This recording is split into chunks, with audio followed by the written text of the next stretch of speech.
ഇന്ന് ജനുവരി 1-ാം തീയതി നമ്മൾ പുതിയൊരു വർഷത്തിലേക്ക് കിടക്കുകയാണ്. അപ്പോൾ ഇന്നൊരു സിനിമാ പ്രേമികളുടെ കാര്യം പറയുകയാണെങ്കിൽ നമുക്ക് എല്ലാവർക്കും വളരെ ഇഷ്ടമുള്ള ഒരു അഭിനേത്രി വിദ്യാബാലൻ്റെ പിറന്നാളാണെന്ന്. അപ്പോൾ വിദ്യാബാലനെ കുറിച്ച് ഒരുപാട് കാര്യങ്ങൾ പറയാനുണ്ട്. അപ്പോൾ നമുക്ക് അതിനെക്കുറിച്ച് ഒന്ന് ഡിസ്കസ് ചെയ്യാം. വിദ്യാബാലൻ എന്ന് പറയുമ്പോൾ നമ്മുടെ മനസ്സിലേക്ക് ഒരുപാട് നല്ല കഥാപാത്രങ്ങൾ വരും. അവർ ശരിക്കും ഒരു തമിഴ് ബ്രാഹ്മിൺ ഫാമിലിയിലാണ് ജനിച്ചത്. പക്ഷെ കൂടുതലും ഹിന്ദി സിനിമകളൊക്കെയാണ് അവർ ചെയ്തിരിക്കുന്നത്. അപ്പോൾ അവർ ബോംബെയിലെ ജനനം, അവർക്ക് ചെറുപ്പം മുതലേ സിനിമയോടുള്ള വളരെ താല്പര്യം, മാധുരി ദീക്ഷിത്തിൻ്റെയും ഷബാന ആസ്മിയുടെയൊക്കെ വലിയൊരു ഫാനായിരുന്നു. അങ്ങനെ ഏകദേശം 16 വയസ്സുള്ളപ്പോഴാണ് അവർ ഒരു സീരീസ്, അന്നത്തെ ഒരു TV സീരീസ് എന്ന് തന്നെ പറയാം, എക്താ കപൂറിൻ്റെ ഒരു സീരീസ് ഹം പാഞ്ച് എന്ന് പറയുന്ന ഒരു സീരീസിലാണ് അവർ അഭിനയിച്ചു തുടങ്ങുന്നത്. അത് അത്യാവശ്യം അന്ന് കുറേ ശ്രദ്ധിക്കപ്പെട്ടിട്ടുള്ള ഒരു സീരീസായിരുന്നു.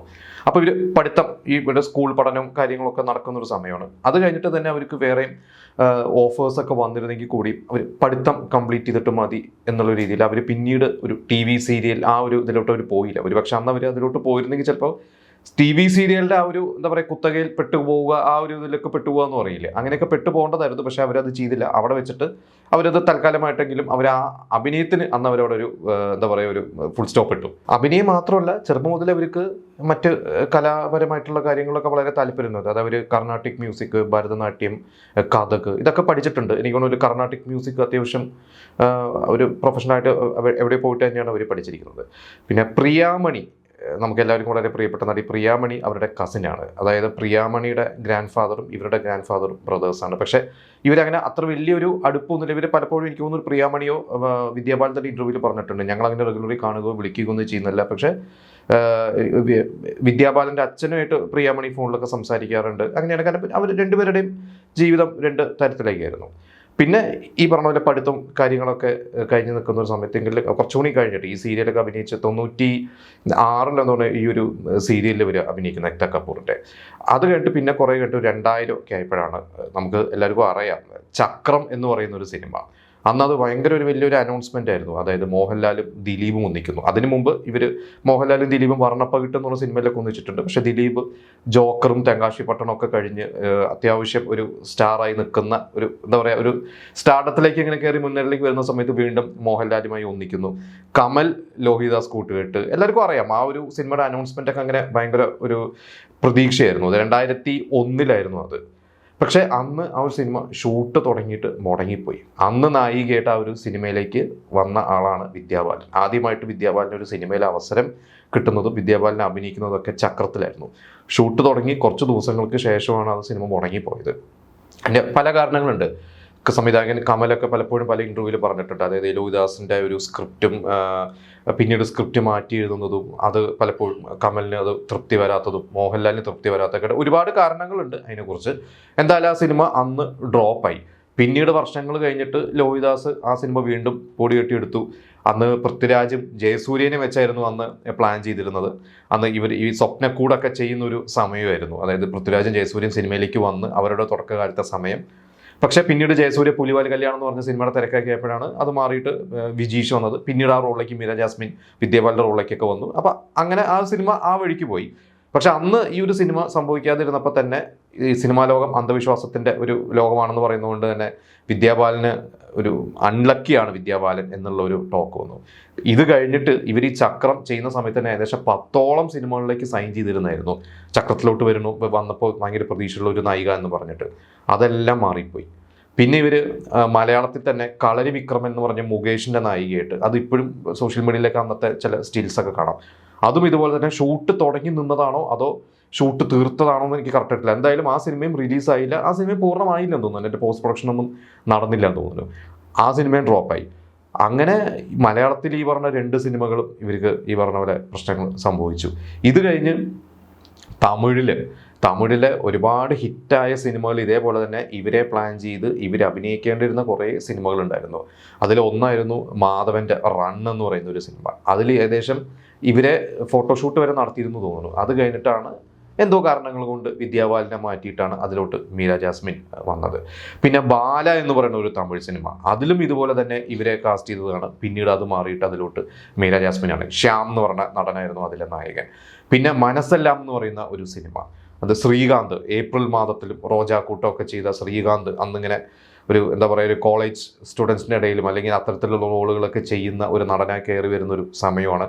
അതിലും ഇതേപോലെ തന്നെ എനിക്ക് തോന്നുന്നു അതിൽ അഭിനയിച്ചിട്ടുണ്ട് തോന്നുന്നു കുറച്ച് ദിവസം.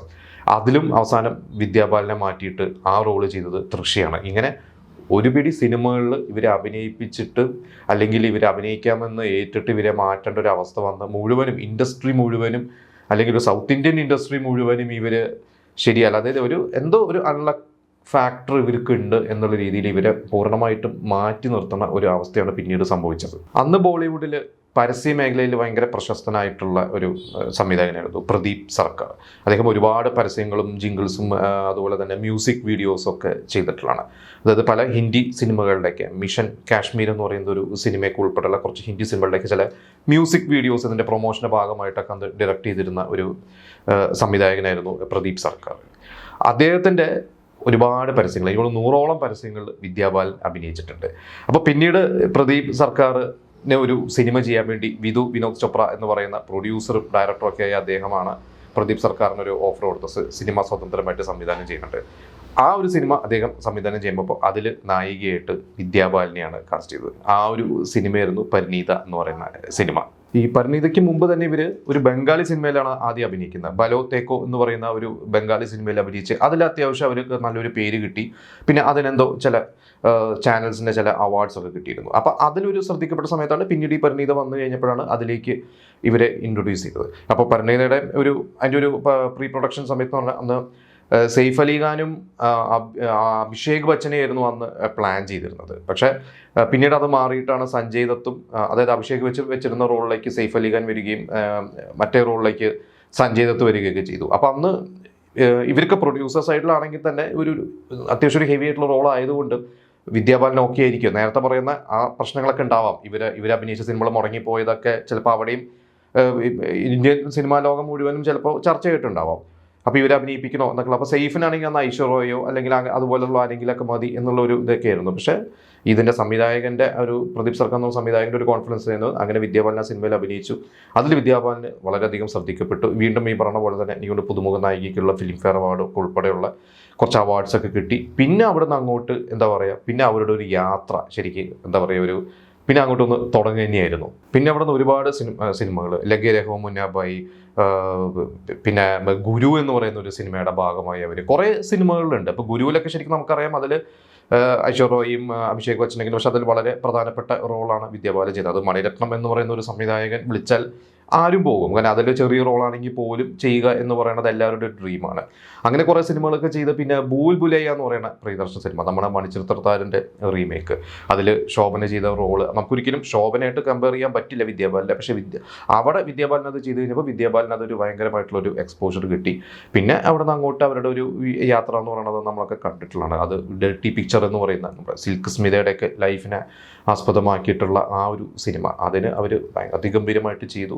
ആ ഒരു സിനിമയ്ക്ക് അവർക്ക് ആദ്യമായിട്ട് ഒരു നാഷണൽ അവാർഡ് വരെ കിട്ടി. അതായത് ആ നേരത്തെ നമ്മൾ പറഞ്ഞ ഒരു അഭിനയിക്കാൻ അറിയില്ല എന്നും അല്ലെങ്കിൽ എന്താ പറയുക ഭാഗ്യമില്ല എന്നൊക്കെ പറഞ്ഞ് മാറ്റി നിർത്തപ്പെട്ട അവിടെ നിന്ന് അങ്ങോട്ടുള്ള അവരുടെ ഒരു യാത്ര നാഷണൽ അവാർഡ് വരെ വിന്നിങ് ആയിട്ടുള്ള അല്ലെങ്കിൽ ബോളിവുഡിൽ വരെ വളരെ വിലപിടിപ്പുള്ള ഒരു നായികയായിട്ട് മാറാൻ പറ്റുക എന്ന് പറയുന്നത് ഒരു വലിയൊരു കാര്യം തന്നെയാണ്.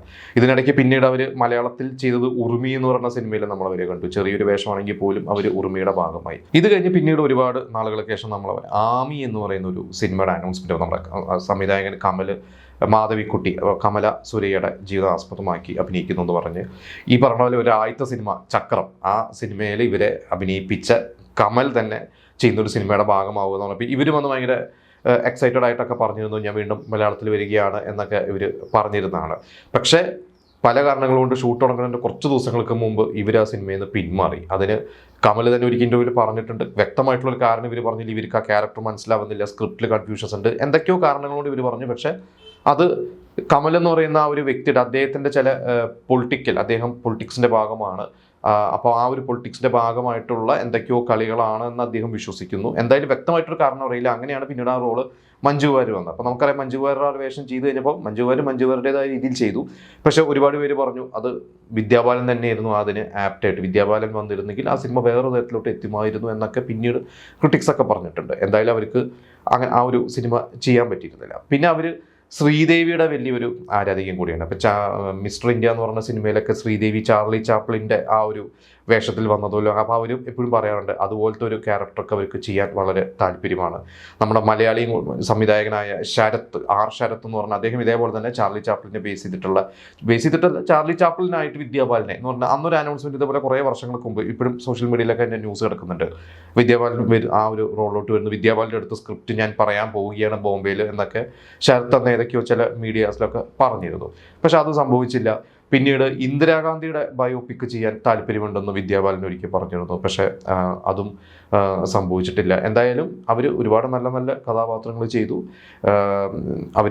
നമുക്കറിയാം സിദ്ധാർത്ഥ് റോയ് കപൂർ എന്ന് പറയുന്ന പ്രൊഡ്യൂസറാണ് അദ്ദേഹമാണ് വിദ്യാബാലൻ്റെ ഹസ്ബൻഡ്. ഇപ്പോൾ അവരൊരു ഫാമിലി ലൈഫും പ്രൊഫഷണൽ ലൈഫൊക്കെ അവർ ഒരുപാട് ഒരുമിച്ച് കൊണ്ടുപോവാണ്. എന്തായാലും അവർ ഏകദേശം 47 വയസ്സായിരുന്നു. 79 ജനുവരി 1 അവർ ജനിച്ചത്. എന്തായാലും ഇനിയും ശരിക്കും പറഞ്ഞു കഴിഞ്ഞാൽ അവരുടെ ഒരുപാട് യാത്രകൾ, കുറച്ച് നല്ല ക്യാരക്ടർ റോൾസിലേക്കൊക്കെ അവർ തിരിയാൻ പോവുകയാണെന്നൊക്കെ കേൾക്കുന്നുണ്ട്. എന്തായാലും വിദ്യാബാലൻ എന്ന് പറയുന്ന ഒരു നടിയുടെ ഇപ്പം ഞാൻ ഈ പറഞ്ഞ ചക്രവും കളരി വിക്രമൻ്റെ ഒക്കെ ന്യൂസുകളൊക്കെ നിങ്ങൾ കേട്ടിട്ടുണ്ട്. അപ്പം ഞാൻ ഈ പറഞ്ഞതല്ലാതെ നിങ്ങൾക്ക് ആ ഒരു സിനിമയെക്കുറിച്ചുള്ള നിങ്ങളുടെ അറിവുകൾ നമുക്ക് ഷെയർ ചെയ്യാം.